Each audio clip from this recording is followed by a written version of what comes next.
Bonsoir tout le monde et bienvenue dans ce nouvel épisode du Forum du Parti de la France. Nous sommes le 12 décembre aujourd'hui et oui, émission un petit peu particulière, un petit peu symbolique puisque nous allons parler, une fois n'est pas coutume, du fonctionnement interne du Parti de la France et notamment du passage du flambeau. Évidemment, le passage de flambeau a été fait par Thomas Joly et par les membres unanimement du bureau politique du Parti de la France, mais symboliquement, on va le faire ce soir, puisque c'est important que vous, adhérents, vous, militants, soyez au courant de la vie même du parti actuellement. Et oui, vous l'avez peut-être vu sur certains communiqués de presse, Bruno Hyrou, qui a rejoint le Parti de la France à sa création en 2009, qui était déjà opposé à Marine Le Pen, je crois, dès 2007, si je ne dis pas de bêtises, vous pouvez me corriger. Plus 15 ans de militantisme, vous avez été nommé secrétaire général du Parti de la France à partir de 2019, en même temps que la présidence de Thomas Joly. Eh ben, vous nous quittez, Bruno, vous nous quittez, Bruno. Alors, dites-moi, quelles sont les raisons de ce départ après 15 ans de militantisme fidèle et acharné? Bonjour Alexandre, bonjour Pierre-Nicolas, bonjour à tous. Effectivement, 15 ans de ma vie, le Parti de la France, je l'ai rejoint, je ne l'ai pas co-créé, mais je l'ai rejoint dès sa création dans l'ombre d'Éric Pinel, qui dirigeait alors la fédération du Calvados, qui venait du FN 14, qui a créé le PDF 14 et qui a, lui, participé à la création du PDF. Donc j'y suis là depuis les premiers jours. Je suis entré au bureau en 2012, 3 ans après, et puis 7 ans après cette date, en 2019, je suis devenu secrétaire général et j'ai développé également d'autres activités en vieillissant, en mûrissant, en m'instruisant, grâce au milieu d'ailleurs, un milieu qui m'a tout apporté. Et aujourd'hui, j'ai beaucoup d'activités, une ligne assez marquée, nationale catholique, une maison d'édition, un magazine, et donc il était temps pour moi de passer le flambeau, comme le titre si bien l'émission, avant, avant de devenir un petit peu, non pas inutile, mais moins efficace que ce que doit l'être un cadre dynamique d'un parti jeune et dynamique. Merci beaucoup. Effectivement, vous êtes là en tant que directeur des éditions Saint-Barthélemy et également de la revue L'Incorrigible, si je m'appelle l'Intransigeant, excusez-moi, l'Incorrigible, c'est quelqu'un d'autre. L'intransigeant. L'intransigeant. Soyez intransigeant avec ce nom même. D'ailleurs, si vous pouvez, voilà, j'ai envie de dire, vous n'êtes plus au Parti de la France, effectivement, vous n'êtes plus secrétaire général, mais ça n'empêche pas que nous pouvons toujours collaborer ensemble de la même façon que Jonathan Sturel, Daniel Conversano et d'autres, Alban Darguin. On fait des collaborations ensemble sans qu'ils soient pour autant adhérents et militants à jour du Parti de la France. Je crois que Daniel Conversano, il est adhérent, mais merci en tout cas d'avoir expliqué ces raisons. Je reviens à vous dans quelques secondes, dans quelques minutes. Pierre-Nicolas Nup, j'aurais aimé savoir comment a été décidée votre nomination. Pourquoi c'est vous et pas quelqu'un d'autre qui avait succédé à Bruno Hyrou? Eh bien, j'ai été nommé par un vote, évidemment, comme il se doit dans un parti démocratique. Non, plus sérieusement, donc oui, non, j'ai vraiment été, j'ai fait l'objet d'un vote de la part du bureau politique, un vote qui a été unanime à 100% des voix, un score de dictateur africain. C'est, je pense, mon élection à l'unanimité au bureau politique, c'est le fruit d'un travail de longue haleine et puis d'une vision qui est partagée. Et ce vote, qui est loin d'être une formalité, je pense, reflète la confiance unanime en ma capacité à incarner l'avenir du parti et à le mener vers des victoires comme on a pu en connaître lors des élections auxquelles tu as été directeur de campagne et suppléant. Donc j'ai proposé ma candidature pour succéder à celle de Bruno Hyrou. Et évidemment, nous sommes tous tristes de le voir s'éloigner, mais c'est comme dans toutes les entreprises, ce sont des choses qui arrivent. Et en tout cas, il ne s'en va pas fâché, et, il restera parmi nos amis. C'est juste qu'il cesse d'être secrétaire général. Voilà. Effectivement, et c'est un changement qui a son importance, parce que Bruno Hyrou, je pense que vous le savez, mais vous êtes très apprécié de la part de nos adhérents, vous êtes très apprécié de la part des personnes qui nous suivent.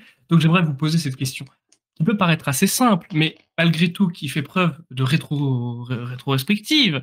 Est-ce que vous êtes fier du travail que vous avez accompli au sein du Parti de la France? Oui, je suis assez fier du travail accompli, non seulement en tant que membre du bureau du Parti de la France depuis 2012, en tant que militant chez les jeunes à l'époque, dès 2009, et en tant que secrétaire général depuis 2019. On a mené de très beaux combats. On a passé avec succès la période Covid, avec toutes les interdictions de se rassembler, que ce soit dans la rue ou ne serait-ce que dans un simple amphithéâtre. C'est une période qui est pas si loin derrière nous et qui nous a un peu embêtés sur notre lancement, puisque moins d'un an après la nomination du nouveau bureau politique et l'arrivée donc du nouveau président Thomas Joly à ce poste, eh bien la France a été fermée pendant quasiment 2 ans. Mais je suis fier du travail accompli, et l'une des fiertés que peuvent avoir tous les cadres du Parti de la France, c'est d'être remplaçable. Parce que c'est pas évident d'être remplaçable. Et un cadre s'en va, un cadre plus jeune arrive, et il a ses idées, il sort pas de nulle part, il a son background, comme on dit, son histoire non seulement au sein de la mouvance, mais aussi au sein du PDF. Et ça, on peut le voir, il n'y a qu'à se référer au communiqué de Thomas, et ça, on peut le voir à tous les postes. Tous les cadres du Parti de la France sont remplaçables, puisque le Parti de la France a cette particularité au sein de la droite nationale, c'est qu'elle a beaucoup de cadres de qualité qui sont à même de représenter le parti à l'élection, dans un communiqué, dans une émission, etc.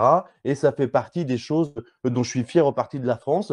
Je ne quitte pas un groupuscule, je quitte simplement une équipe nombreuse, compétente, à même de remplacer chaque départ, et à même de faire encore mieux que celui qui était là avant. Donc j'ai cette fierté-là. Merci beaucoup Bruno d'avoir répondu à ma question. Et oui, effectivement, une page se tourne quelque part et ça peut-être inquiète certains adhérents qui se disent le changement de secrétaire général, c'est un peu comme le président qui change de Premier ministre. C'est quand même un sujet beaucoup d'actualité, j'ai envie de dire ce soir, on en parlera plus tard. Vous, Pierre-Nicolas Nups, certains se demandent peut-être, est-ce que la ligne du parti va changer vu que vous serez désormais secrétaire général? Alors très clairement, non. La ligne ne changera pas. Comme l'a dit Bruno, la force du Parti de la France, ça réside dans sa cohérence idéologique et à sa fidélité à des principes fondamentaux. Ceci étant entendu, soyons clairs, nouvelles équipes, nouvelles méthodes. Une nouvelle époque appelle à de nouvelles méthodes. Ce que nous avons mis en œuvre en Lorraine, notamment au cours des dernières campagnes locales, ça mérite d'être étendu, à mon sens, à l'échelle nationale. Et nos résultats ont parlé d'eux-mêmes. 10% dans des bastions difficiles, c'est un socle sur lequel nous allons construire une dynamique électorale sans précédent, et c'est mon ambition. D'ailleurs, dès l'année prochaine, dès le mois de janvier, j'irai faire un tour des fédérations et je ferai en sorte d'apporter les méthodes que nous avons appliquées, toi et moi, en Lorraine, dans un bastion de gauche qui est tenu par le Parti socialiste. Nous allons faire en sorte de le faire dans un maximum de circonscriptions pour les prochaines élections législatives qui peuvent intervenir soit en 2027, soit beaucoup plus tôt, à partir du mois de juin ou au mois de juillet, avec une possible dissolution de l'Assemblée nationale, ce qui n'est pas tout à fait inenvisageable si j'en suis l'actualité politique. Oui, tout à fait. Peut-être d'ailleurs que vous avez reçu, je me pose la question, des consignes du nouveau président, enfin du nouveau président, pas du tout, du président Thomas Joly qui est toujours actuellement président. Est-ce que vous avez reçu des consignes en tant que nouveau secrétaire général? Alors, le président m'a confié une mission qui est à la fois simple mais ambitieuse, c'est-à-dire de mettre le Parti de la France en ordre de bataille. C'est-à-dire que nous devons être prêts à affronter les échéances électorales à venir, en particulier si une dissolution de l'Assemblée nationale vient à être décidée, comme je viens de te le dire. Donc, il ne s'agit pas de présenter des candidats ici et là pour faire de la figuration, un peu comme l'ont fait certains autres mouvements, mais notre objectif, c'est de déployer des dizaines et des dizaines de candidats sur tout le territoire. Nous devons offrir aux Français une alternative patriotique enracinée et crédible, mais aussi résolue, et c'est exactement ce que j'ai l'intention de faire. Comme je l'ai dit, ce que j'ai fait en Lorraine, nous allons le faire partout, dans toute la France, puisque ce n'est pas une circonscription particulière dans laquelle je suis présenté. Des circonscriptions comme ça, il y en a partout. Nous pouvons faire ce genre de score absolument partout, et non seulement nous pouvons le faire, mais nous allons le faire. Nous sommes d'ailleurs actuellement en train d'y travailler. Les méthodes que nous avons mises en place, tu les connais, Oui, puisque tu étais mon directeur de campagne, tu étais mon suppléant.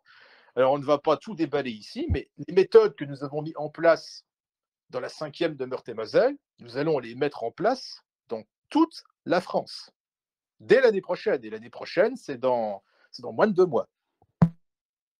c'est vrai, c'est même dans 3 semaines, on peut le dire. Hâte de voir tout ça et bien évidemment, vous pouvez compter sur moi en tant que délégué national de la communication pour vous assister, au mieux en tant que secrétaire général, que ce soit pour la communication de manière générale, le site internet et cetera. Nous suivons ça de très, très près. Bruno Hérault, j'ai envie de vous demander, voilà, question un peu légère, mais c'est aussi une séquence émotion qu'on vous offre là. 15 ans, c'est quand même très long, surtout au sein d'une, voilà, d'un parti politique, en tant que bénévole militant. Je rappelle toujours que nos militants et même nos cadres sont bénévoles, ça c'est important aussi de le rappeler. Nous faisons ça par conviction. Et croyez-nous que ça nous coûte plus que ça nous rapporte très souvent. Ça, vous le savez, on en parle souvent, les persécutions, etc., etc. Bruno Héroux, quel est votre meilleur souvenir au sein du Parti de la France? Ah, c'est très dur parce qu'en 15 ans, évidemment, j'ai rencontré diverses émotions, diverses personnes, divers événements. Tout d'abord, pour moi, le PDF est une amitié, une famille, et je pense que tous ceux qui viennent régulièrement à nos événements peuvent le confirmer. D'ailleurs, continuer à venir le plus nombreux possible aux événements du PDF, c'est un monde à part, c'est une bulle d'amitié franco-française dans ce cloaque républicain, et c'est rafraîchissant. Non, je note plein de choses. Je vais, si je suis trop long, vous couperez, mais tout d'abord, au niveau des relations, c'est grâce au Parti de la France que j'ai rencontré 2 personnes qui sont devenues mes meilleurs amis, mes témoins de mariage, les parrains de mes enfants.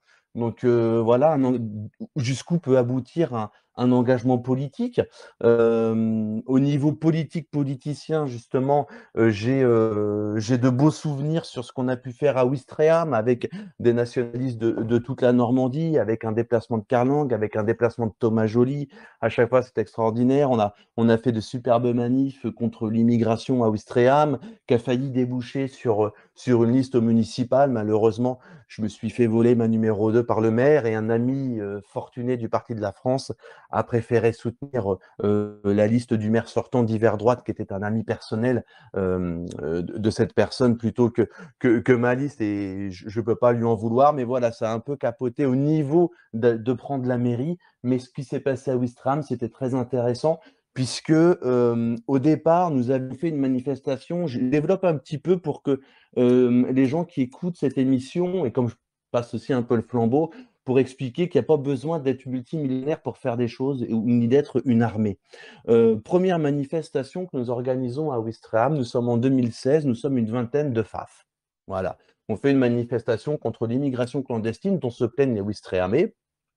Et le maire convoque la presse pour dire le Parti de la France dit n'importe quoi, il n'y a pas de problème d'immigration à Ouistreham, on sait ce que c'est devenu maintenant qu'on a le recul.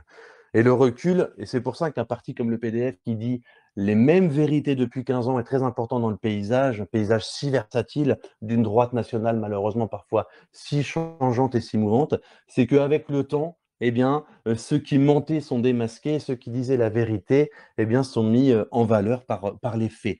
Eh bien, 2 ans plus tard, à force de travailler, cette commune de Ouistreham, en 2018, eh bien, nous faisons 2 manifestations, début et fin 2018, avec plusieurs dizaines de militants, mais aussi avec des locaux qui viennent nous rejoindre, des contre-manifestations antifascistes. Comme il y a des contre-manifestations antifascistes, ça convoque la presse, ça convoque la préfecture, ça convoque les forces de l'ordre, et d'une poignée que nous étions au départ, à être contre l'immigration et l'ensauvagement de cette commune de Ouistreham, une petite commune de 6000 habitants, hein, c'est pas monstrueux, eh bien, on a réussi à faire parler de nous jusqu'à ce que le préfet du Calvados s'en plaigne. Le préfet du Calvados, à chaque fois qu'il montait à Paris pendant plus de 2 ans, il avait l'impression d'être plus le préfet de Ouistreham que le préfet du Calvados, tellement les autorités parisiennes ne lui parlaient que de la situation à Ouistreham, grâce à ce que nous y faisions. Donc c'est peut-être mes meilleurs souvenirs de politique politicienne réussie et enracinée sur le terrain, c'est ce qui s'est passé à Ouistreham. Et au départ, nous étions à peine 20 FAF. Voilà, et ça, je tiens à le dire. 20 Favre, d'ailleurs, qui venait de la commune de Caen, qui est à côté, qui venait même pas d'Ouistreham au départ.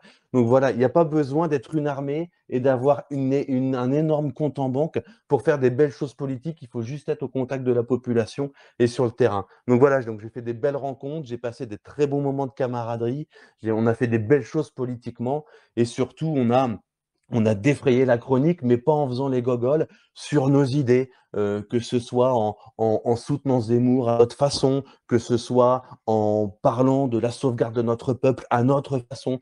À chaque fois, on a voulu nous attaquer sur la forme, et c'est tombé à plat puisqu'on ne peut pas nous attaquer sur la forme. Rien de ce que fait le PDF n'est illégal. Le PDF, ce n'est pas une équipe de francs-tireurs anarcho-nationalistes. Ce sont des hommes de droite nationale respectables et radicaux. Sauf que parfois, on croit que radical égale illégal. Eh bien, pas du tout. Le PDF est radical, mais il est cohérent. Donc, on a été toujours attaqué sur la forme de ce qu'on faisait, mais jamais sur le fond. Parce que sur le fond, vous savez, le Parti de la France, et ça, je suis fier d'avoir pendant 15 ans participé à ça, le Parti de la France est un reproche permanent pour tous ceux qui veulent louvoyer avec la doctrine, tous ceux qui veulent s'adapter, qui veulent plaire, qui veulent pas être trop critiqués, qui tiennent à pas avoir trop à justifier. Ben, le Parti de la France, comme l'a très bien dit Pierre-Nicolas Nux tout à l'heure dans son intervention, eh bien, il a des principes qui sont les mêmes depuis sa création et qui seront toujours les mêmes parce que ce sont les principes de base de la droite nationale, la sauvegarde du peuple français sur son territoire, la France.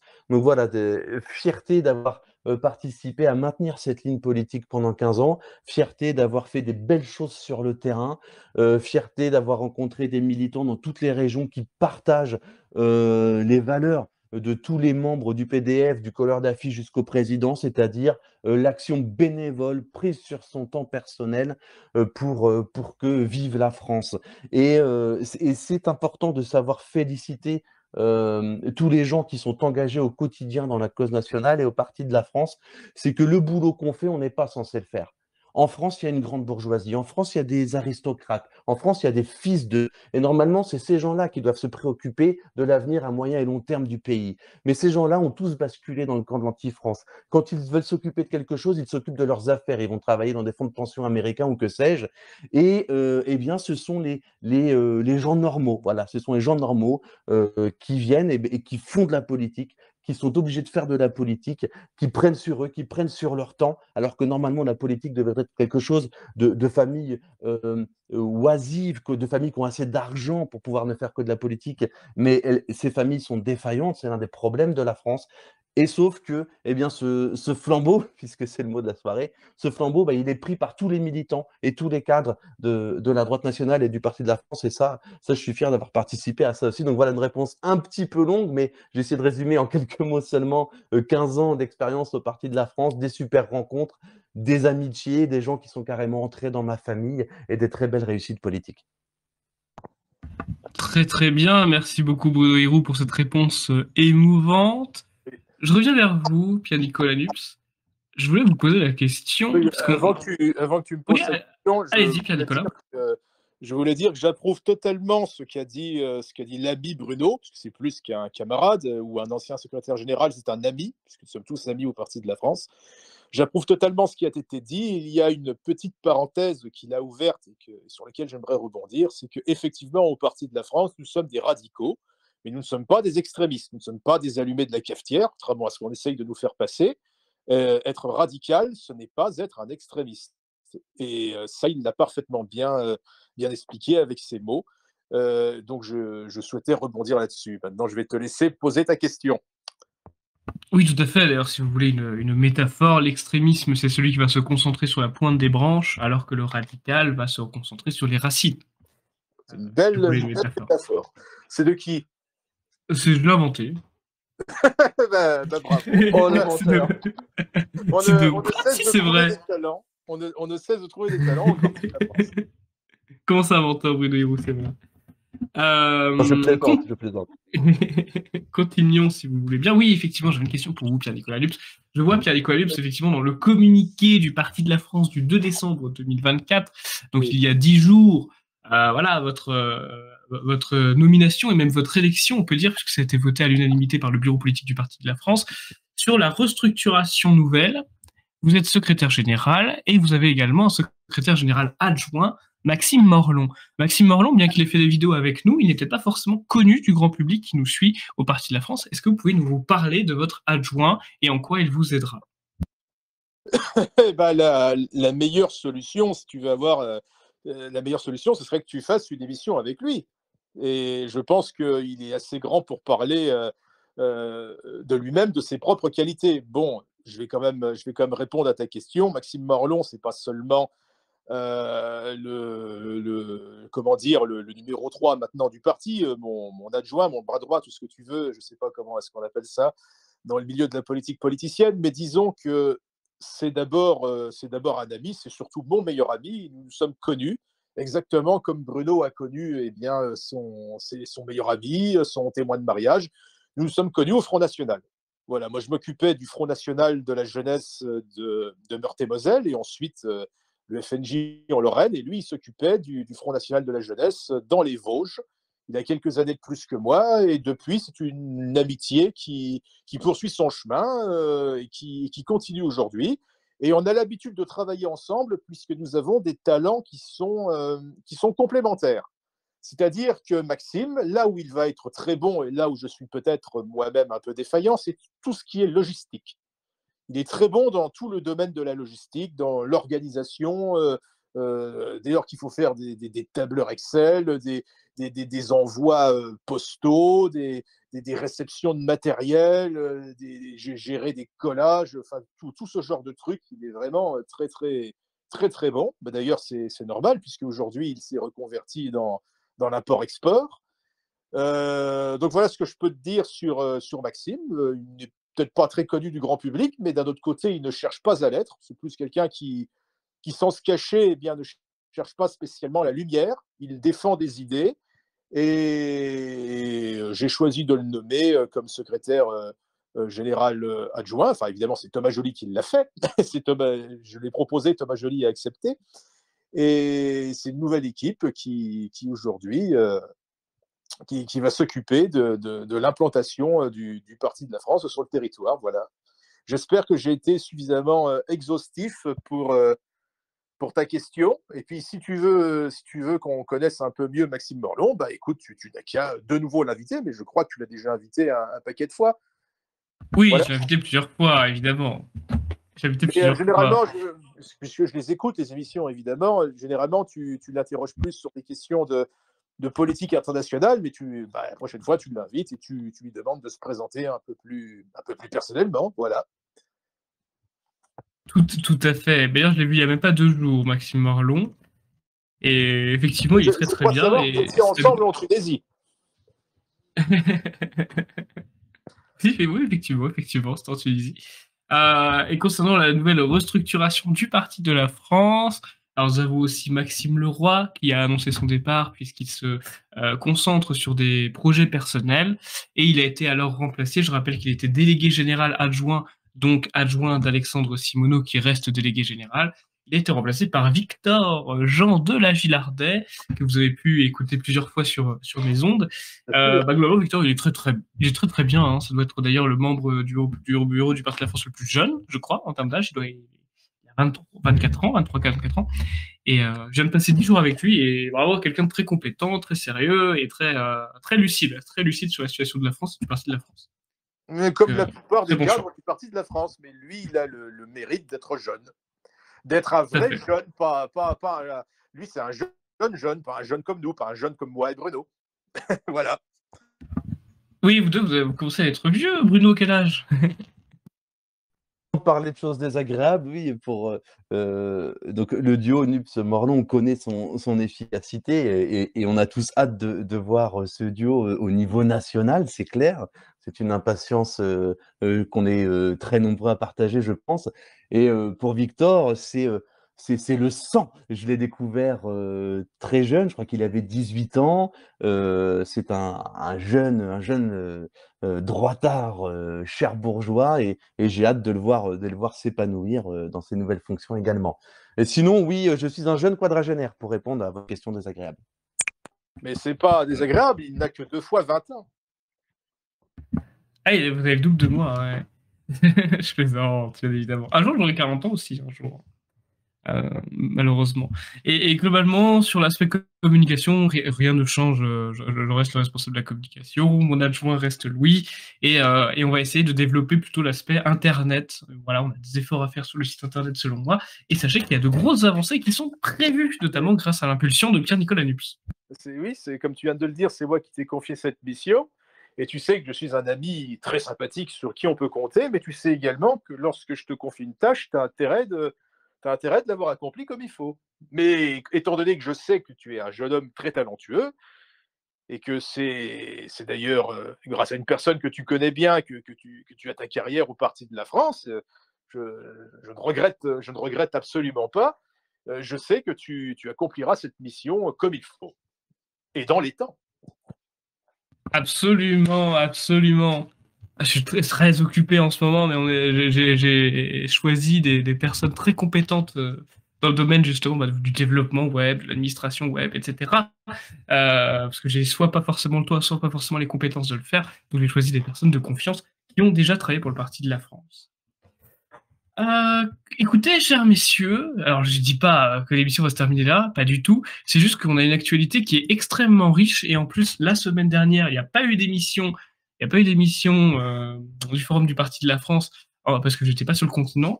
Donc on va quand même parler un petit peu d'actualité si vous le voulez bien. Pierre-Nicolas Nups en tant que nouveau secrétaire général du Parti de la France et Bruno Héroux en tant que directeur des éditions Saint-Barthélemy et également du magazine L'Intransigeant. Alors, pour parler d'actualité, déjà, j'aurais aimé parler de quelque chose d'important, c'est que la France est dans une situation relativement instable en ce moment. On change de Premier ministre régulièrement et actuellement, on ne sait pas qui sera le nouveau Premier ministre. Bruno Héroux, je ne sais pas si vous avez vu, le plus favori, celui qui est le plus pressenti pour assurer cette fonction, serait François Bayrou. Qu'est-ce que vous en pensez, vous, de François Bayrou comme Premier ministre? Bah, c'est zombieland, quoi, c'est catastrophique. Le système voudrait qu'on ait l'impression qu'il cherche à se sauver à tout prix, qui nommerait personne d'autre que des gens de la trempe de Ségolène Royal, de François Hollande ou de François Bayrou. C'est catastrophique, c'est Barnier en fait. Cet homme, c'est le centre mou, c'est une personne dont la carrière n'a rien apporté au paysage politique français. C'est un homme de réseau, mais de réseau de carriéristes et pas de réseau d'idées. C'est un homme qui a eu plusieurs partis, qui a mis des élus un peu partout, notamment dans sa dernière étiquette qui est le MoDem, qui commence à dater d'ailleurs maintenant. Et cet homme est le pur produit du système, un homme inutile, qui ne sert à rien, qui n'a jamais rien proposé, qui n'a jamais rien fait, qui n'a fait qu'accompagner la décadence républicaine de la France. Et si c'est lui qui était nommé, et le fait même qu'il fasse partie d'une éventuelle shortlist, ça montre à quel point la Macronie est aux abois. On nous annonçait il y a quelques années Emmanuel Macron comme le Mozart de la finance, qui allait faire de la France une start-up nation. Vous savez, une start-up, c'est voué à se casser la gueule, hein. Il y a une infime minorité de start-up qui deviennent des entreprises pérennes. Donc finalement, ce surnom était peut-être pas si mal trouvé. Et vraiment, la Macronie offre un spectacle pitoyable qui donne du grain à moudre aux anti-parlementaires. Et ces gens voudraient couler la République, qu'ils ne s'y prendraient pas autrement. Eh bien, tant pis pour eux. François Bayrou, c'est l'immobilisme, c'est la continuité du régime actuel. Ça ne change rien. Qui est François Bayrou ou Barnier ou pas de Premier ministre avec que des techniciens anonymes jusqu'aux prochaines élections, vraisemblablement on a une dissolution en juin 2025, eh bien ça ne change absolument rien. Donc le fait que cette personne soit assez favorite pour susciter l'excitation médiatico-politique en dit long sur le néant de la vie politique française et sur le coup de balai nécessaire dans ce cloaque médiatico-politique. Merci beaucoup Bruno. Vous, Pierre-Nicolas Nups, est-ce que vous pensez effectivement que cette actualité qui serait François Bayrou comme nouveau Premier ministre, ça en dit long quand même sur l'absence de volonté finalement des hauts fonctionnaires de l'État de vouloir assurer cette fonction auprès d'Emmanuel Macron? Je crois qu'il y a peu de choses que dans le domaine politique, et vraiment, je ne dis pas ça parce que c'est les circonstances, mais d'ailleurs, toi et moi, on en discute souvent. Je crois que les individus les plus méprisables qui peuvent y avoir sur l'échiquier politique, quel qu'il soit, c'est pas les communistes, c'est pas nos adversaires qui sont en face de nous, avec qui on se met parfois sur la gueule. Non, les gens les plus méprisables qui peuvent y avoir, en particulier dans l'hémicycle politique français, c'est les centristes. Je sais plus où est-ce que j'avais lu ça, j'avais lu quelque part que celui qui n'a pas été un extrémiste à 20 ans, c'est un con à 40. Bah, quand tu regardes la gueule des jeunes centristes, tu as peur pour l'avenir entre nous. Hein. Moi, François Bayrou, je l'identifie à sa marionnette dans les Guillauls de l'info. Alors peut-être que toi, tu es, peut-être un peu trop jeune pour avoir connu ça, mais moi, quand j'avais 10-12 ans, que j'avais une conscience politique quand même très, très limitée, je regardais les Guillauls de l'info et François Bayrou était présenté comme un espèce d'attardé. Et c'est l'image qu'on avait de lui, de manière générale, l'image d'un attardé. C'est un type, comme tous les centristes. Alors ça veut dire qu'on est d'accord avec tout le monde, on se met d'accord avec la droite, on se met d'accord avec la gauche à partir du moment où on peut gratter quelques postes pour sauver des prébendes électorales, des indemnités. Alors on est d'accord avec tout le monde, sauf avec l'extrême droite. Voilà, ça c'est la ligne du centrisme, d'accord avec tout le monde, y compris parfois avec l'extrême gauche, mais jamais avec les seuls qui ont raison, les seuls qui ont posé le bon diagnostic, qui ont eu le courage de dire aux Français la vérité et qui posent quand même un certain nombre de, je dirais, de solutions de bon sens qui sont appliquées dans des tas d'autres pays et qui ne sont pas forcément ces pays-là gouvernés par des gens d'extrême droite. Voilà ce que j'avais à dire sur les centristes. Bon, s'agissant de sa probable nomination, si j'ose dire, je dirais que le remaniement ou la nomination d'un nouveau Premier ministre, bah, c'est un petit peu comme repeindre les murs d'une maison en ruine. Ça ne change rien à la vacuité du projet et à la déconnexion totale de ce gouvernement avec les préoccupations des Français. Donc on nous prépare, comme d'habitude, à un changement de façade sans aucune réforme de fond. Et le peuple n'est pas dupe, en tout cas nous ne sommes pas dupes. Cette mascarade ne résoudra ni la crise économique, ni l'insécurité, ni l'immigration massive. Et certainement pas avec des mecs comme François Bayrou. Merci beaucoup, Pierre-Nicolas Nupes. Un peu de politique internationale maintenant. Et oui, j'ai vu le Quai d'Orsay se réjouir de la chute de Bachar el-Assad au profit des islamistes. Alors vous, Bruno Hiro, est-ce que vous aussi vous vous réjouissez de la chute de Bachar el-Assad? C'est un peu bizarre. L'État français aime bien se réjouir de la chute de certains chefs d'État, et souvent ces États-là deviennent assez défaillants par la suite. Je vous laisse la parole, Bruno Hiro. Sur ce sujet, tout d'abord, j'ai une pensée pour les chrétiens de Syrie qui ont déjà commencé, au moins depuis hier, à se faire massacrer par les amis du pouvoir en toute impunité. Donc ça va devenir un énième shit-hole islamique. C'est une catastrophe civilisationnelle. C'est une catastrophe politique localement, surtout dans le contexte actuel avec Israël qui est très agressif envers tous les États faibles. Et là, la Syrie est plus qu'affaiblie puisque elle est littéralement décapitée. C'est d'autant plus dommageable que le régime syrien, avec l'énorme appui des Russes, avait réussi l'exploit de mettre en échec Daesh, avant que Daesh se prenne les pieds dans la Syrie de Bachar el-Assad, soutenu par la Russie de Vladimir Poutine.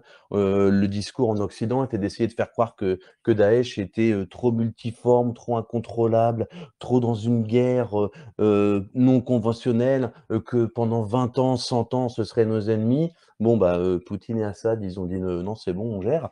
Et donc, on a un régime qui clairement a vaincu Daesh, un régime antiterroriste qui a été renversé par des islamistes sous les vivas de l'Occident. Et ça pose question. Ça pose la question de l'Occident politique, de l'Occident géopolitique.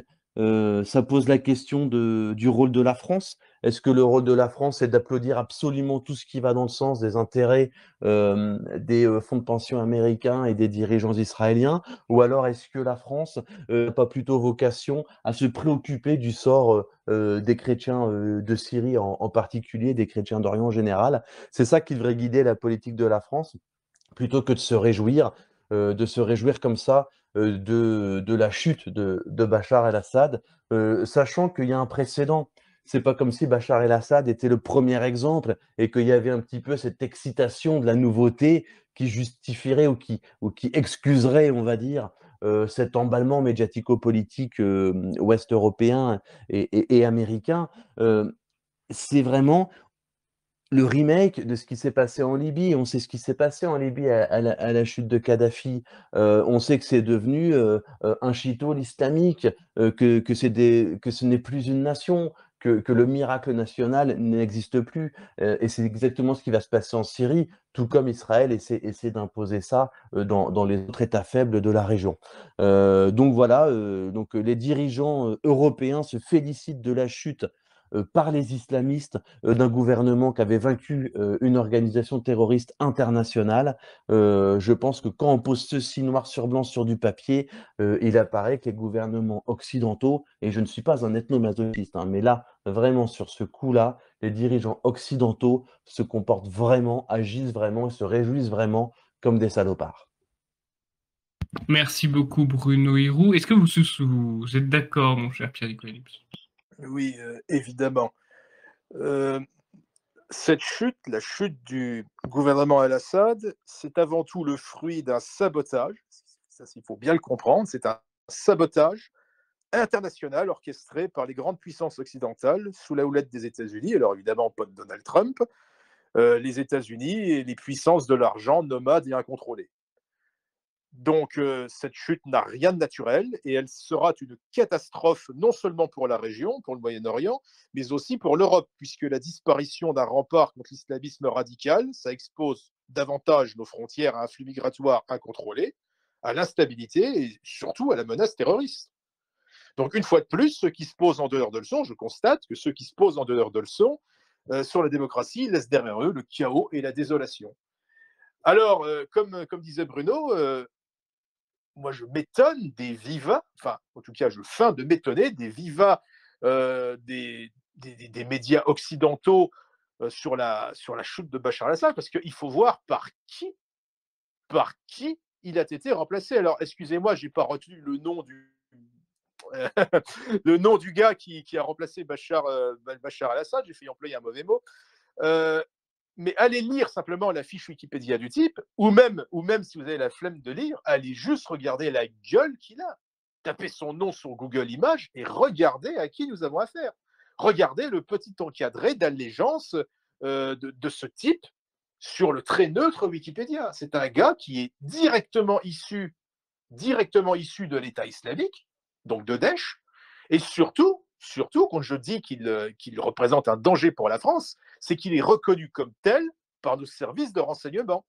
Puisque selon nos services de renseignement, et ça, je l'ai entendu, c'était dans la presse française, hein, c'est dans les médias du système, hein, je ne le sors pas de superextrême-droite.com, ce type-là a été compromis dans l'attentat du Bataclan. Et voilà que les journalistes se réjouissent de l'arrivée de ce type-là au pouvoir. Alors, je mentirais si je disais que ça ne m'étonnait pas. D'ailleurs, petite parenthèse, puisque tout à l'heure Bruno a parlé Israël, en tout cas, les intérêts israéliens. Moi, je constate que ce type qui est un islamiste radical, la première chose qu'il a promis en arrivant à la tête de la Syrie, c'est qu'il entendait mener des relations de paix avec Israël, un petit peu comme si c'était la condition sine qua non de son existence future ou non.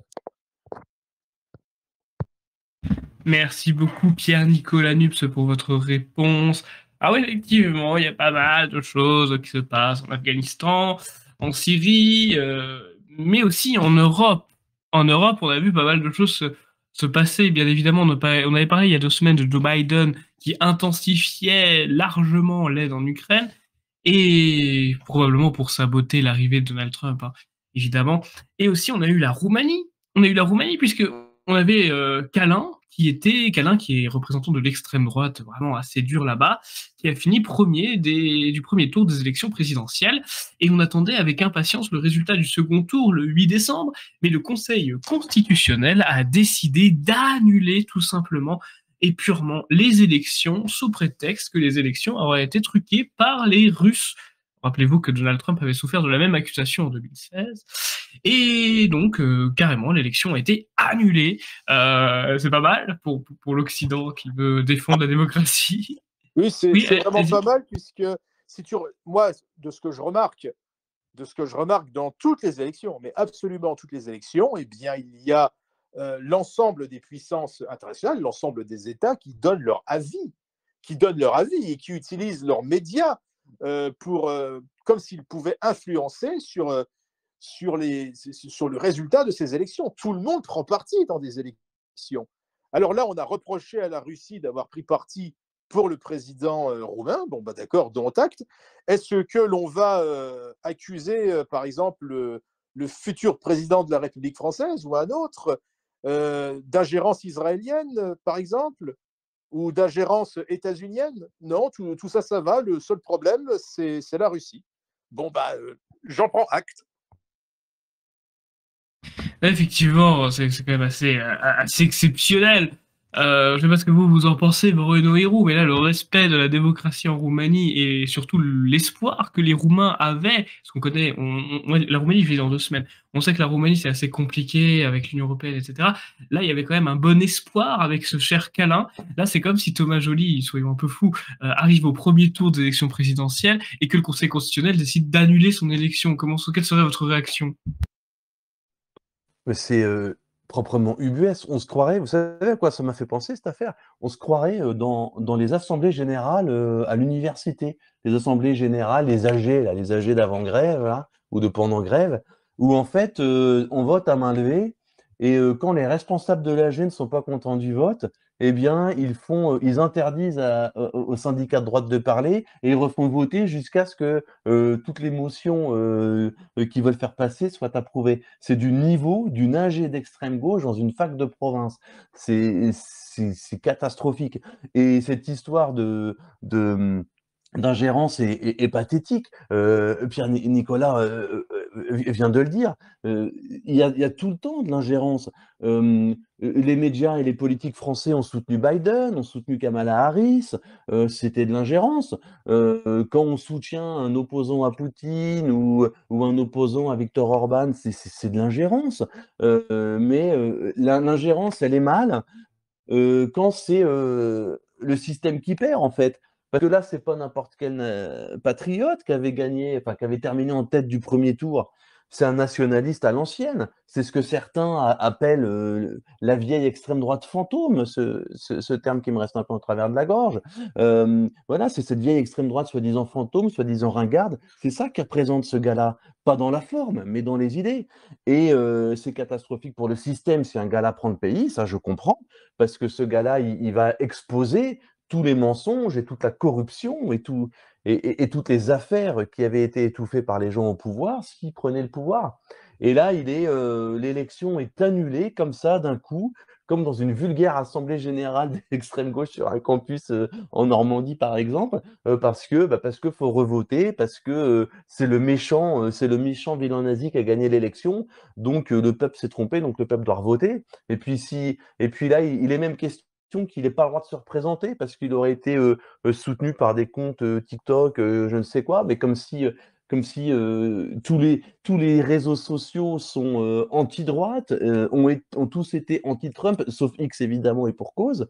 Mais là, parce qu'il y a des réseaux sociaux qui laissent passer de la propagande favorable à un candidat, eh bien l'élection sera annulée. Et moi j'ai une réflexion supplémentaire là-dessus, c'est que on parle toujours d'ingérence quand de la propagande d'extrême droite n'est pas censurée, alors qu'en fait, de quoi s'agit-il? Il s'agit simplement de plateformes sur lesquelles la propagande d'extrême droite est autant tolérée que la propagande d'extrême gauche, que la propagande de gauche.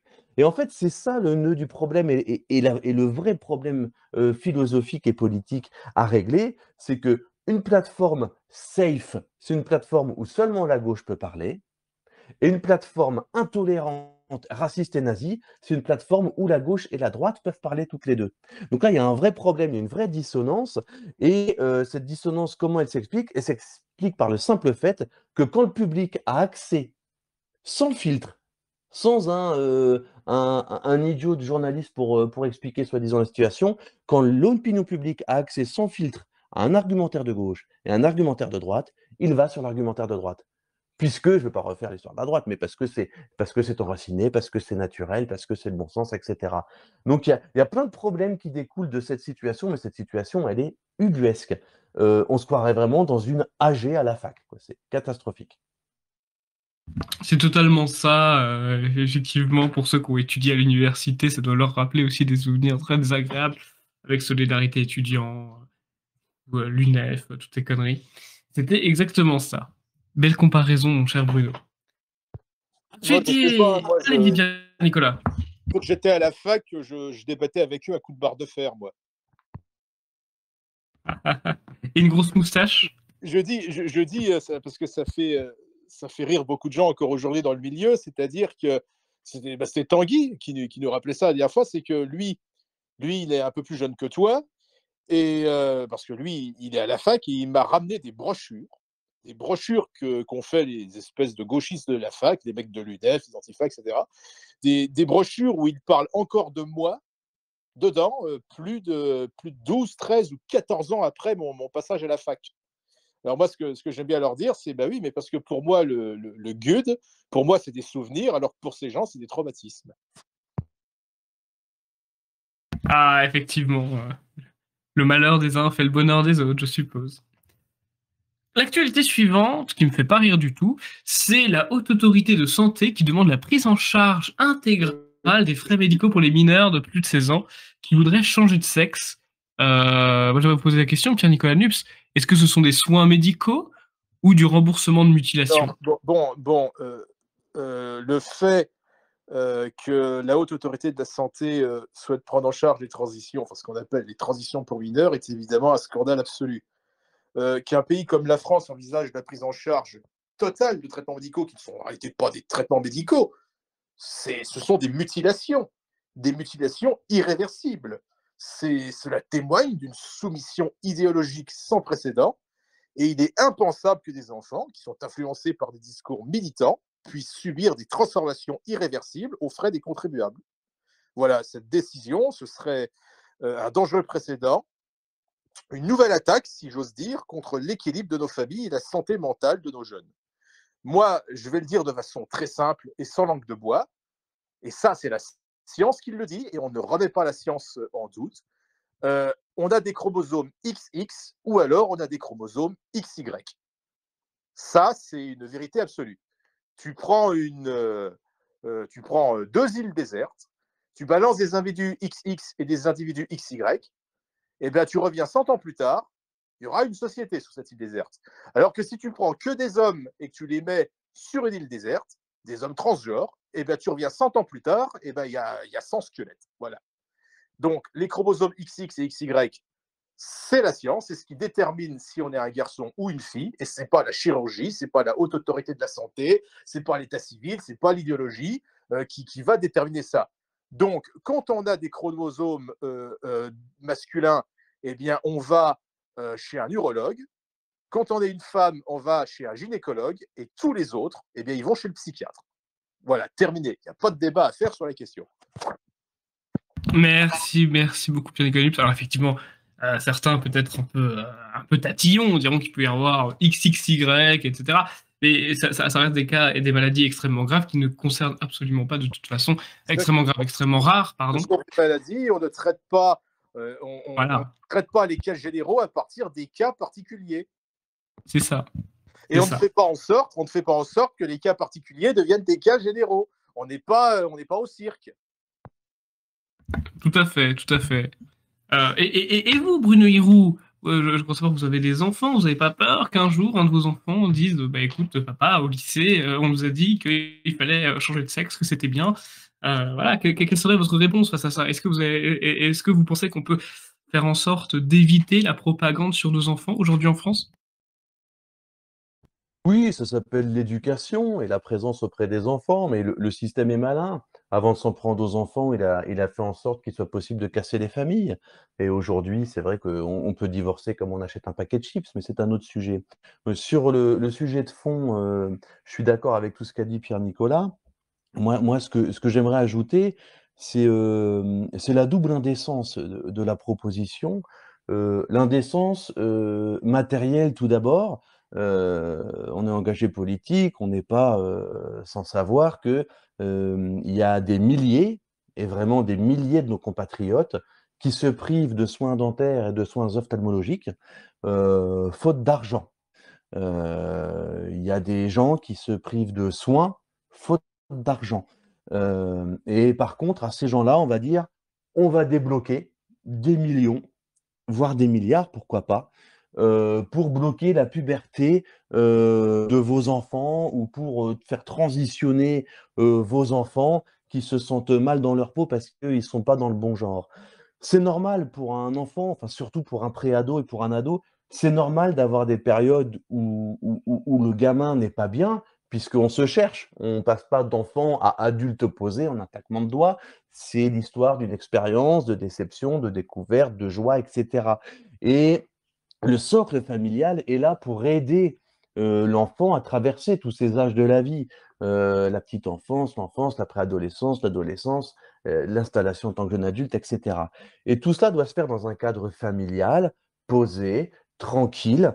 Et c'est tout ça qui a été cassé. Aujourd'hui, on a fait en sorte qu'il n'y ait plus de cadre familial, que les choses ne soient plus posées et plus tranquilles. On veut que les enfants soient surstimulés dès le berceau. Il faut voir la différence. Par exemple, je prends un exemple très anecdotique, mais vous regardez un dessin animé des années 80, un dessin animé des années 2020, mais le rythme est incroyable, c'est épileptique. La différence est énorme, on a changé de civilisation. Et je ne parle pas du contenu, je parle juste de la forme. Donc on casse les enfants, on casse les familles, on empêche les gens de se soigner parce que c'est trop cher, parce qu'il n'y a pas assez de médecins dans certaines villes à cause du numerus clausus d'ailleurs, de feu, heureusement de feu numerus clausus, et on va dire, bah voilà, bah, vos gamins qui ne sentent pas bien dans leur peau, ça sert à rien de discuter avec eux, ça sert à rien de faire un point sur la vie. On a le remède magique, c'est ce qu'ils ont fait avec le fameux fils d'Elon Musk d'ailleurs. On a le remède magique, on va leur faire changer de sexe. Et effectivement, la personne qui est affaiblie psychologiquement, qui a eu plus de revers qu'il ne peut en encaisser dans sa jeune vie, eh bien, il va penser, aidé par toute cette propagande, intoxiqué plutôt, imprégné de toute cette propagande, eh bien, que transitionner le genre, ça va changer sa vie parce que oui, le problème, c'est qu'il n'est pas né dans le bon corps. Et puis, une fois qu'il aura transitionné, il se rendra compte, et là, je ne blague pas, il se rendra compte qu'il ne peut pas revenir en arrière de ce traitement et de ce changement de sexe, et il se suicidera. C'est ça au bout de la chaîne. C'est une chaîne de mort. Et ça fait partie, tout cela fait aussi partie d'une politique de mort qui vise à tuer les enfants dans le ventre de leur mère, à tuer les petites filles qui naissent en faisant croire que c'est des garçons, à tuer les petits garçons qui naissent en faisant croire que c'est des filles, à tuer les Français en faisant croire que c'est des merdes et que toutes les autres nationalités sont meilleures qu'eux, et à tuer les vieux qui coûtent trop cher en leur faisant croire que ça s'appelle mourir dignement. Tout ça participe d'une politique de mort contre laquelle le Parti de la France est le seul à s'opposer dans la droite nationale, je tiens à le rappeler, parce que même si certains prétendent qu'à titre privé, ils sont contre l'avortement, par exemple, eh bien, le Parti de la France est le seul à oser le mettre dans son programme. Mais oui, bien sûr, bien sûr. C'est c'est ce qui fait de nous, et je fais pas ça pour faire de la publicité pour notre crèmerie, mais comme je l'ai déjà dit plusieurs fois dans des tas d'autres émissions, comme je l'ai déjà dit dans des interviews, qu'elles soient écrites ou à la télévision, etc., ce qui fait de nous la véritable droite, c'est pas un slogan. Nous sommes la véritable droite parce que nous sommes le seul et unique mouvement politique à nous opposer à tous ces progrès de cette gauche auto-proclamée comme progressiste et qui sont en réalité pas des progrès, qui sont en réalité des entreprises de destruction massive de la France et de son identité. C'est une formule que j'aime bien et que je répète souvent, mais pas parce que je radote, mais tout simplement parce que cela traduit le réel. Nous sommes les seuls à remettre ça en cause, nous sommes les seuls à dire que nous allons revenir là-dessus. Voilà, on a affaire par exemple à un certain président du Rassemblement national que j'ai connu quand il était à peine majeur. Alors il manifestait avec la Manif pour tous, il manifestait contre l'institutionnalisation des unions saphiques et sodomites, il manifestait contre ça avec les ballons roses et les suites bleues, etc. C'est des trucs absolument ridicules, il manifestait contre, et ensuite, Ensuite, il vient nous dire, maintenant qu'il est président du Rassemblement national, il nous dit que si jamais il arrive au pouvoir, si sa formation politique arrive au pouvoir, eh bien, ils ne reviendront pas sur le mariage homosexuel. On a affaire à des gens, comme Fillon, par exemple, qui viennent vous dire en privé, par exemple, quand vous allez le voir dans ces meetings et que vous lui dites, par exemple, bah, vous prétendez catholique, pourquoi est-ce que vous êtes pour l'avortement? Alors, il vous chope dans un coin, il vous dit ah bah non, non, mais moi, je suis contre l'avortement. Je suis contre l'avortement, mais je ne peux pas le dire. Et par contre, dites bien à vos amis catholiques que moi, je suis contre l'avortement. Bon, tout ceci est méprisable et il n'y a que nous qui nous opposons à ça. Nous sommes anti-avortement, anti-euthanasie, nous sommes pour la défense de la vie, de sa conception naturelle à sa mort naturelle. Nous nous opposons à toutes ces mesures de gauche qui visent en réalité à détruire notre pays, détruire notre civilisation, détruire notre identité. Et c'est ce qui fait de nous de véritables hommes de droite. Un point, c'est tout. Merci beaucoup, Pierre-Nicolas Lipse, pour votre réponse et pour ce rappel, que ce soit avec Bruno Héroux ou vous-même, sur, j'ai envie de dire, la solidité et la constance et la rigueur de notre ligne, de notre programme. Deux actualités relativement proches finalement, deux sportifs, enfin trois sportifs du coup de haut niveau, Kylian Mbappé et deux rugbymen. Ils avaient tous les trois été accusés de viol dans deux affaires distinctes. Et Kylian Mbappé, voilà, la jeune Suédoise, la justice suédoise a abandonné ses poursuites contre lui. Et concernant les rugbymen français, ont obtenu un non-lieu en Argentine. Je sais pas si ça permet, si c'est intéressant de commenter là-dessus, mais les deux affaires sont très similaires et se sont terminées à peu près au même moment. Écoute, si Kylian Mbappé est innocent et que la justice a abandonné les poursuites, eh ben, j'ai envie de dire tant mieux pour lui, voilà. Après, ce que ce genre d'affaires soulève, eh bien, ce sont des questions importantes. Où est la présomption d'innocence quand il s'agit de citoyens lambda? Parce que là, on a affaire quand même à Kylian Mbappé et puis des internationales, ou enfin en tout cas des stars, des sportifs reconnus, quoi. Voilà, si c'est un citoyen lambda, qu'en advient-il? Que dire du lynchage médiatique qui est subi par nos rugbymen en Argentine? Eux aussi ont finalement obtenu un non-lieu. La vérité, c'est qu'il devient de plus en plus courant de sacrifier des individus sur l'autel de la morale médiatique avant même que la justice ait fait son travail. Eh bien, moi, je dis que ces dérives doivent cesser. Pas seulement lorsqu'il s'agit de Kylian Mbappé ou de rugbymen ou de que sais-je encore. Effectivement, effectivement. Merci beaucoup Pierre-Nicolas Lipse pour ce petit rappel, effectivement. L'actualité suivante, c'est le Rassemblement national qui a complètement foiré une élection législative partielle dans les Ardennes. Bon, ça paraissait quand même important de le souligner. Le RN ne fait pas que des bons scores. Et malheureusement, vous le savez très bien, les bons éléments du RN sont très souvent épurés pour des éléments beaucoup plus dociles et plus maniables. Et malheureusement, ça se traduit aussi par une perte de qualité, une perte de présence, une perte de motivation. Et donc le Rassemblement national, je pense, est en partie responsable de cette défaite aux élections partielles dans les Ardennes. Vous pensez, Pierre-Nicolas?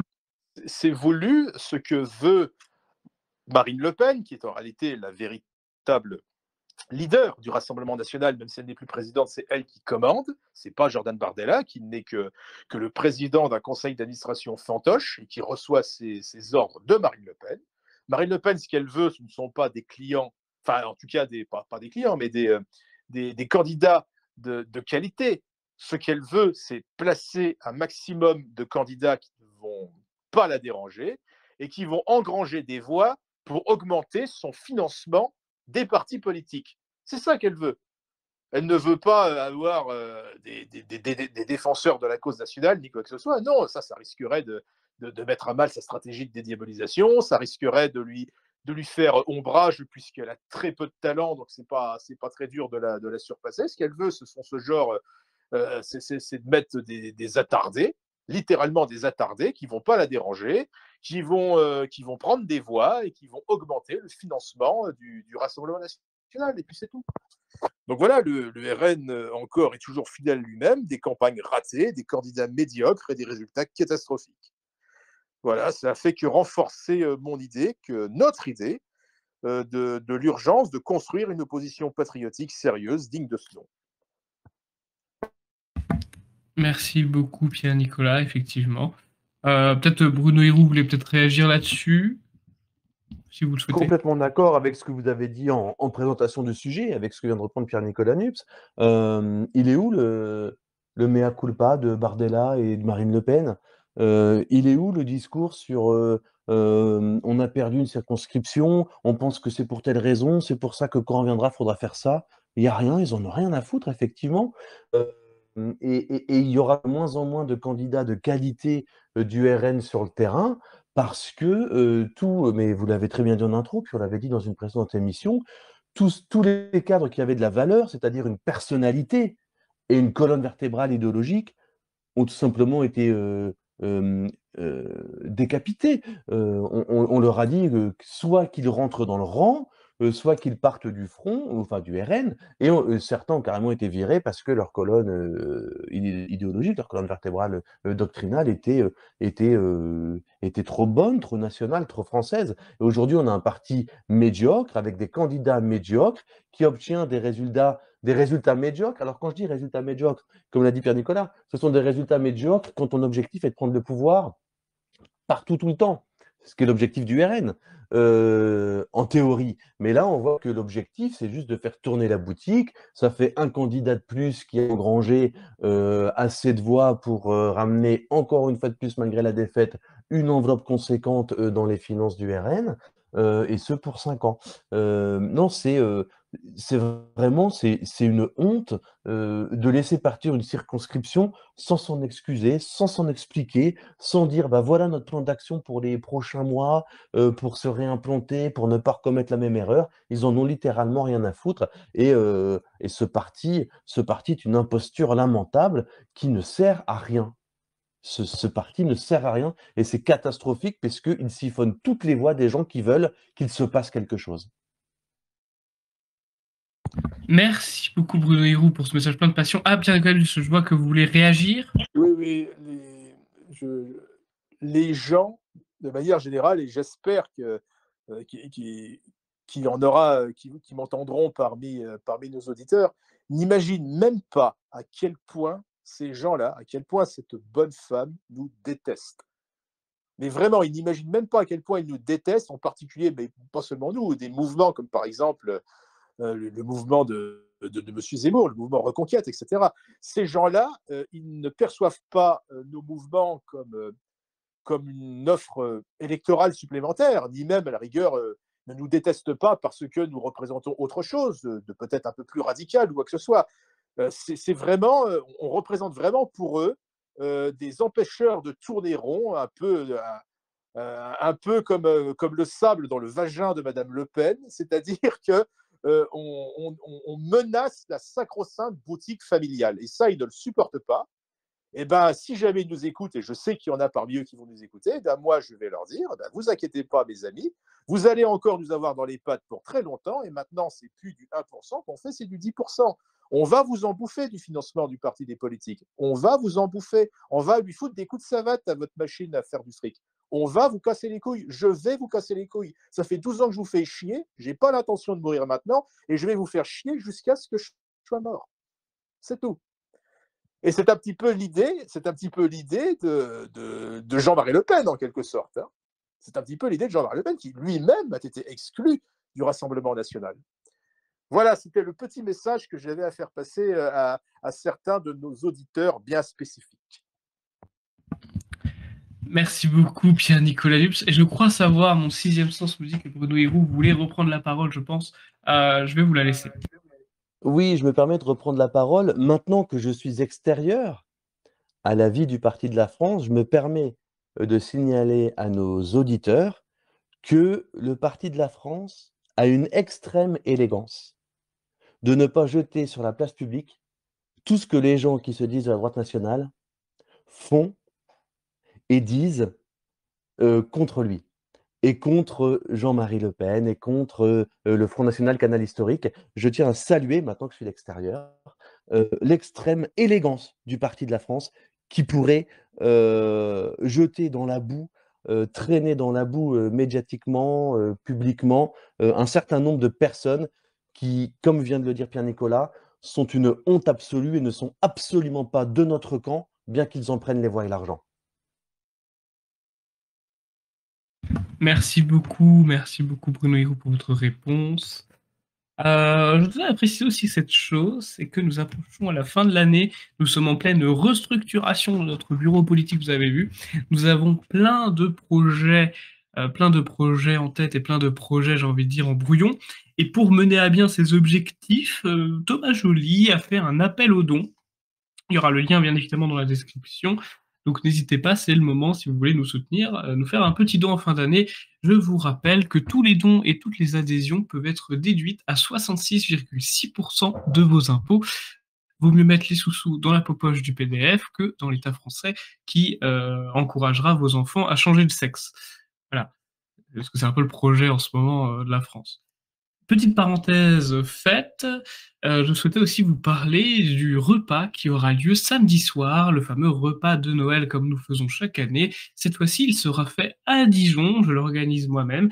Il reste quelques places pas beaucoup, il doit rester à peu près même pas 5 places au maximum disponibles, ça s'est rempli très très rapidement, je vous en remercie. Si vous n'êtes pas encore inscrit et que vous passez, voilà, vous voulez découvrir la Bourgogne, vous n'êtes pas très loin, vous êtes à l'est de la France, vous voulez rencontrer Thomas Joly, vous voulez nous rencontrer, vous voulez prendre un bon repas bourguignon et faire des chants bourguignons, et ben sachez que vous êtes le bienvenu. N'hésitez pas à me contacter par mail, alexandre@inger.fr, tout simplement.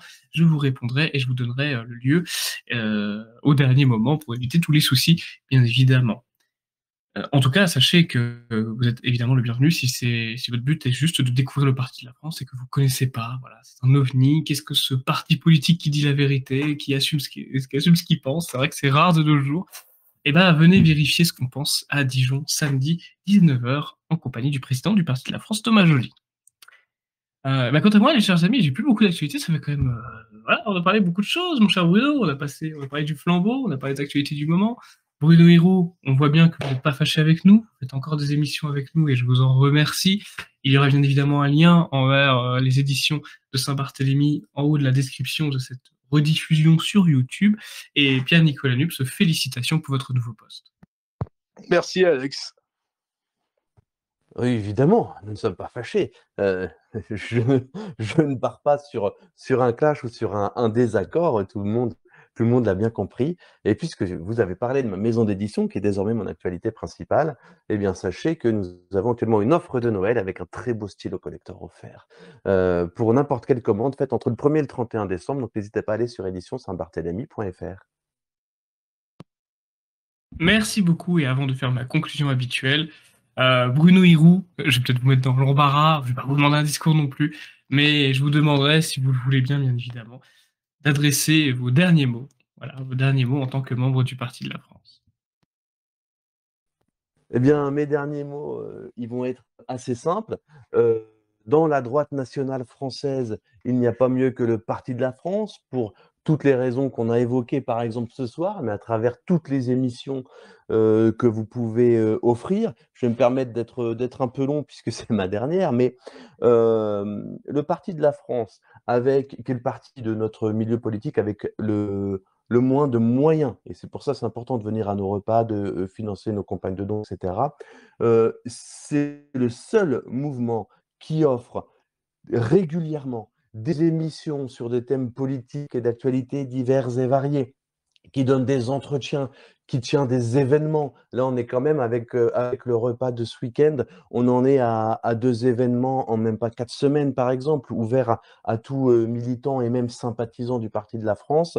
Donc moi, je salue, la cohérence doctrinale du Parti de la France. Je salue sa volonté d'être à la fois utile à la politique nationale, sans pour autant se compromettre. Les soutiens aux dernières personnalités, aux dernières élections en sont un bon exemple. Garder son identité tout en essayant d'œuvrer pour que nos idées se rapprochent le plus possible du pouvoir. Offrir du contenu régulièrement à nos auditeurs, offrir du matériel militant, parce que quand on demande des dons, on ne parle pas seulement du fonctionnement du parti politique, on parle de la diffusion de vos idées à vous, auditeurs et sympathisants. Les affiches, elles vous sont envoyées gratuitement, les autocollants vous sont envoyés gratuitement, les programmes vous sont envoyés gratuitement. Lorsque vous venez à nos réunions, vous payez le prix minimum. Donc il faut, je dis encore nos réunions, vous voyez, des formations professionnelles. Et voilà, le Parti de la France est le parti de droite nationale non renié, et c'est le seul qui est ainsi, comme Pierre-Nicolas Nups l'a bien détaillé tout à l'heure. Donc voilà, je suis très fier de passer la main à quelqu'un comme Pierre-Nicolas Nups. Je suis très fier de ce qu'est le Parti de la France, et j'ai hâte, comme j'ai dit tout à l'heure, j'ai hâte de voir ce que va donner la suite pour le Parti de la France et donc pour la droite nationale française. Merci beaucoup Bruno Hiro pour vos derniers mots. On ne vous dira pas, j'ai envie de dire, bien évidemment, avec 15 ans de militantisme, et vous continuerez à travailler avec nous, mais pas en tant qu'adhérent, mais en tant que sympathisant extérieur, au même titre que Jonathan Sturel, Décor Salo, Allemand Darguin, etc., etc. Et ceci dit, je vais conclure cette émission. Pierre-Nicolas Nups, nouveau secrétaire général du Parti de la France, ça promet de belles choses. Ah, vous vouliez prendre la parole? Non, non, c'était juste pour remercier Bruno et lui souhaiter tout plein de bonheur et puis de, de succès dans son entreprise d'édition et dans toutes celles qu'il entreprendra en parallèle du Parti de la France. Voilà, c'est tout. Merci, monsieur le secrétaire général. Et oui, bonne fin de semaine tout le monde. N'hésitez pas à nous faire des donations. 66,6% déductibles des impôts. N'hésitez pas à venir nous voir samedi soir à Dijon. Je vous souhaite une très bonne fin d'année, peut-être pas, parce que je vais quand même faire une émission la semaine prochaine. Ne vous inquiétez pas, pas de souci. Bon mois de décembre, avec le froid qui arrive, mais c'est à cause du réchauffement climatique, hein, n'oubliez pas, c'est très important. Et moi, je vous donne rendez-vous la semaine prochaine pour une nouvelle émission du Forum du Parti de la France. Et rendez-vous dimanche également pour une nouvelle vidéo. Jean-Claude Rollina, 20 ans au front, 20 ans au Front National. Il nous racontera son parcours avec Marine Le Pen. Allez, au revoir tout le monde. Salut Alex. Salut à tous.